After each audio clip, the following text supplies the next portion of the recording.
হরে কৃষ্ণ। সেই ভাগবত কথা কিছু বলবার চেষ্টা করছি।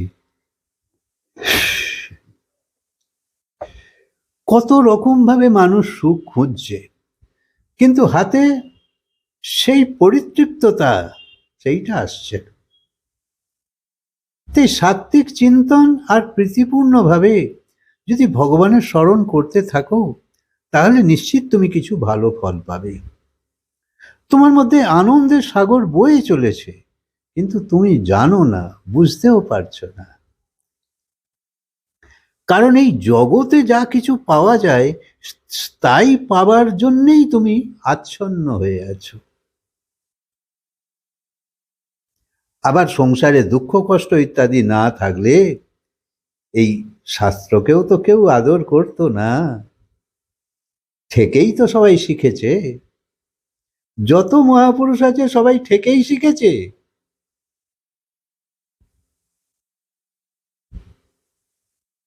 সংসারে আবশ্যকতা এক জিনিস, আর ইচ্ছা বাসনা বাড়িয়ে সুখ চাওয়া আর এক জিনিস। দেখছো তো সংসারে এক একজনের কত কম আছে, কিন্তু তবুও সে নিজের আবশ্যকতাকে চালিয়ে দিচ্ছে। আর এক একজনের অনেক অনেক রয়েছে, তবুও তার কাছে কম লাগে,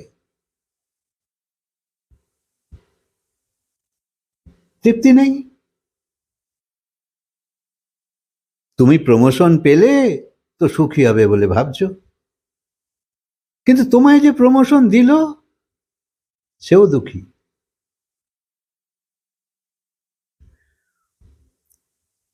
বুদ্ধদেব বা মহাবীর যেখানে পৌঁছেছিল, সেইখানে তুমিও পৌঁছতে পারো।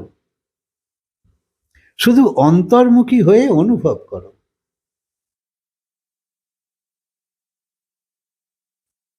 ভগবান বলছে, যে আমার গান করে, যে আমার বিগ্রহের সামনে বা নিজের হৃদয়ের সঙ্গে আমায় অনুভব করবার চেষ্টা করে, ব্যাস। আর আর আর সুমন, চিন্তন, নমন এসব যার সঙ্গে আছে, তার সঙ্গে তো আমি একাত্ম হয়ে যাই। এই অবস্থায় প্রভু তোমার চিত্তের দোষকে দেখে না। প্রভুর মধ্যে সেই গুণ যে সদাই গুণগ্রাহী। সে সংসারের মানুষকে তো বোঝেই, সংসার সম্বন্ধে জ্ঞান তো তার পুরো আছে, তাই জানে এখানে পাপই পাপ সবাই। তো সেই জন্য সে পাপের দিকে তাকায় না।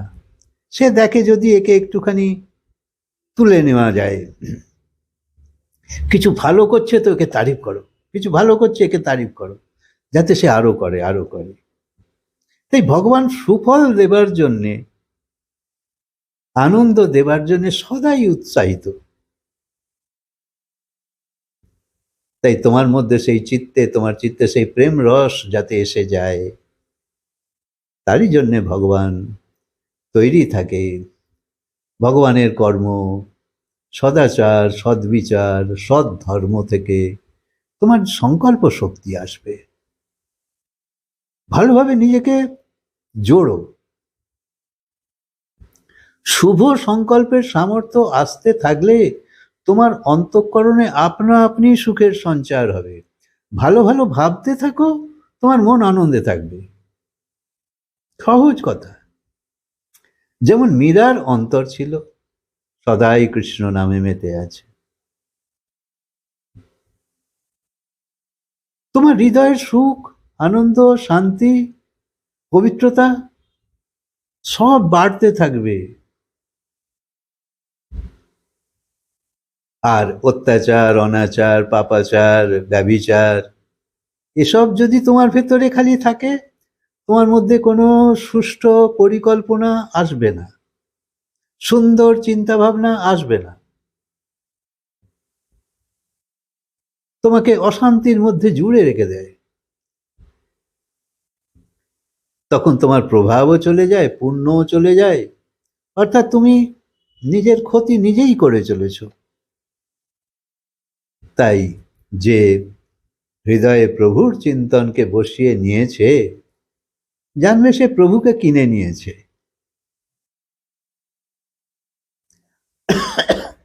যেমন পেটে খাবার হজম হলে শরীরে শক্তি তৈরি হয়, সেই রকম ধর্মে রুচি এসে গেলে মুক্তি কোনো দূর নয়।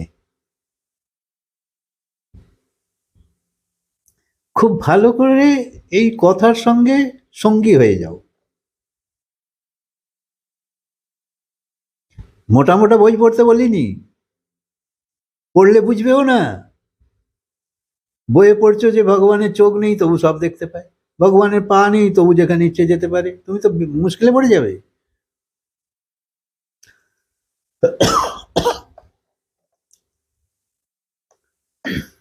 তাই যত যত তুমি সুন্দর রাস্তায় ধর্মে রুচি আসতে থাকবে, অত অত তোমার তেজ বাড়তে থাকবে, পাপ কম হতে থাকবে। পাপ করার যে প্রবৃত্তি সেইটা কম হবে, সেইটাই আসল দরকার, প্রবৃত্তিকে নষ্ট করা। কিন্তু ছল কপট করে করলে যতই মালা ঘোরাও কোনো লাভ হবে না। ভগবান অন্তর্যামী, এক মুহূর্ত তাকে ফাঁকি দিতে পারবে না, সব সময় ভিডিও ক্যামেরা নিয়ে ভেতরে বসে আছে, সব ছবি তুলে নিচ্ছে, সব কথা জেনে যাচ্ছে।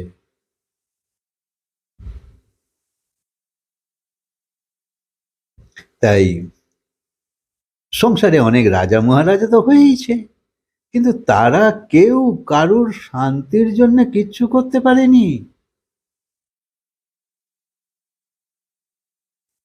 মানুষের কি করে শান্তি আসবে, কি করে আত্মসুখ আসবে, এসব তারা কোনোদিন কিচ্ছু করতে পারেনি।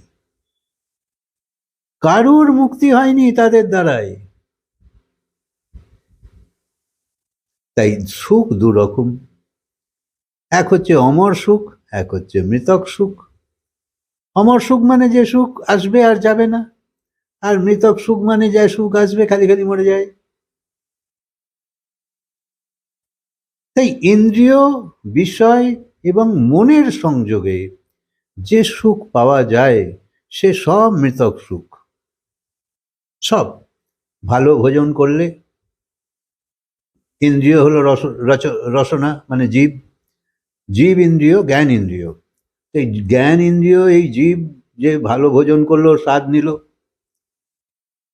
তার সঙ্গে মন জুড়ে গেল, হ্যাঁ খাবারটা খুব ভালো হয়েছে, তারপরে চলে গেল। তাই ইন্দ্রিয়, বিষয় এবং মন, এর তিনে এই সংযোগে যে সুখটা তুমি পেলে সেই সুখটা একটু পরে টিকলো না,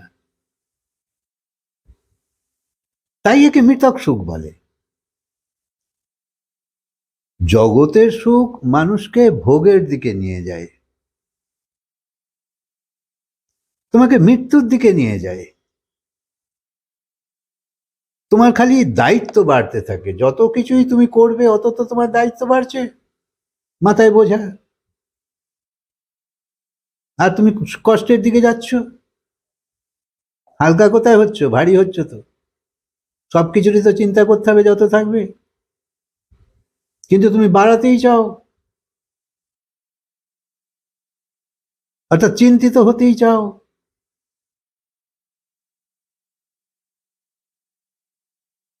তাই তোমাকে কষ্টের দিকেই নিয়ে যাচ্ছে। তাই গোপ গোপিনীরা প্রার্থনা করেছিল যে হে প্রভু, আমাদের এই মৃতক সুখ চাই না, আমরা অমর সুখ চাই। জগতের অমৃত আমরা চাই না, জগতের বিষয় বিকার এসব আমাদের চাই না। তাই পাঁচ জ্ঞান ইন্দ্রিয় দ্বারাই আমাদের সুখের অনুভূতি হয়, আর জগতের সুখ বাইরে থেকে ভেতরে আসে।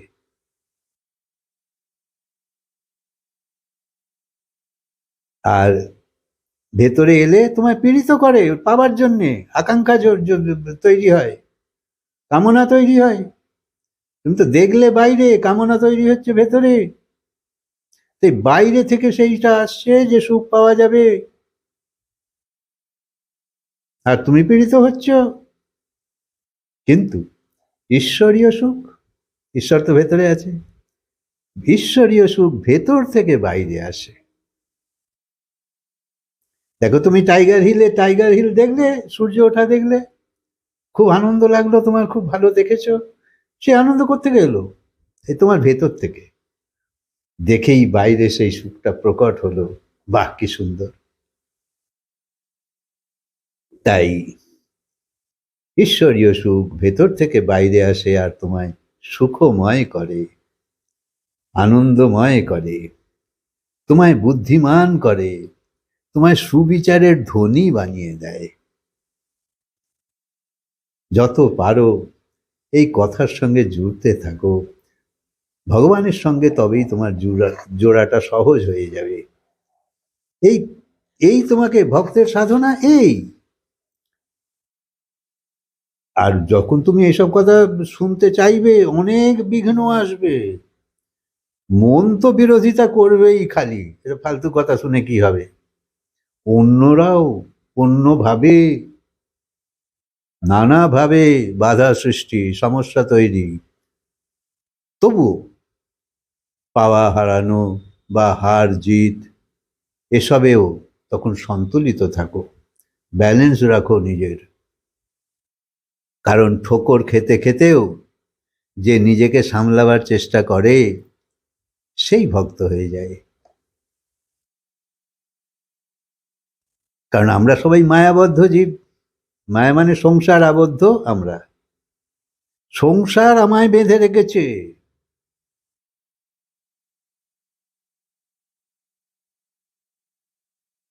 তাই মায়াবদ্ধ জীব যা কিছু করছে সব নিজের স্বার্থের জন্যে।